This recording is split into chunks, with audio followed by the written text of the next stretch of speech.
भागवत गीता जी में कर्म के प्रकार, जैसा काम करोगे वैसा ही फल मिलेगा। आपने यह बात अक्सर सुनी होगी, लेकिन क्या आप इस पर विश्वास करते हैं? क्या यह सच है कि हमने जो कारण पैदा किए हैं उन्हें हमें इसी जन्म में भुगतना पड़ेगा? खैर, ऐसा कहा जाता है कि भागवत गीता एक पवित्र पुस्तक, वास्तव में एक जीवन पुस्तिका, जिसमें कृष्ण ने अपनी शिक्षाएं दी हैं, में मानव जाति के कष्टों और कर्मों से संबंधित सभी उत्तर हैं। इस पवित्र पुस्तक के अनुसार हमारे प्रत्येक कार्य का एक प्रभाव या परिणाम होता है और हमें बिना किसी असफलता के उसके परिणामों को भुगतना या भोगना पड़ता है। साथ ही भगवत गीता में कहा गया है कि किसी भी मनुष्य का कोई भी कार्य अनदेखा नहीं होता और श्रेष्ठता के बावजूद उसका परिणाम शांत नहीं होता। अगर हम इसे विज्ञान से जोड़कर देखें तो न्यूटन का तीसरा नियम भी यही कहता है। यदि हम ध्यान से देखें तो कर्म 4 प्रकार के होते हैं।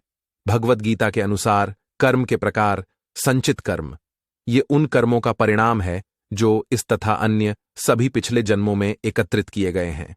ये उन क्रियमाण कर्मों का हिस्सा हैं जिनका अभी तक कोई फल नहीं मिला है। यह कमोबेश तर्कश में तीर की तरह है, क्योंकि अच्छे कर्म बुरे कर्म के प्रभाव को खत्म नहीं करते, हालांकि वे साथ साथ रहते हैं और हमें ऐसा जीवन जीने में मदद करते हैं जो बिल्कुल भी नीरस नहीं है। आगामी कर्म यह प्रारब्ध कर्म का एक भाग है। यह बिल्कुल एक तीर की तरह है जो लॉन्च होने के लिए तैयार है। यदि परिस्थितियां साथ देंगी तो वे प्रक्षेपित हो जाएंगे और लक्ष्य तक पहुंच जाएंगे, प्रबधा कर्म।